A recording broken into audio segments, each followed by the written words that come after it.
శతకాలు ఉన్నాయి. ఇప్పుడు ఈ శతకాల లోపల ఆ శతక కర్తల యొక్క కాలాన్ని అడుగుతాడమ్మా. చాలా ఎక్కువగా అడిగింది కాలాలే.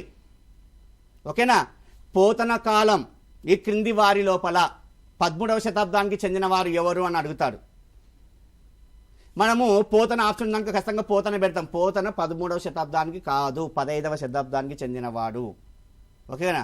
సుమతి శతకాన్ని రాసిన బద్దెన గారు, గోన బుద్ధారెడ్డి గారు ఉడత సాయం లెసన్ గుర్తుందా? 7వ తరగతి లోపల అర్థమవుతుంది. 7వ పాఠం ఉంటుంది మనకు. ఉడత సాయం గోన బుద్ధారెడ్డి గారు రంగనాథ రామాయణం రాసిన తొలి తెలుగు రామాయణం అది.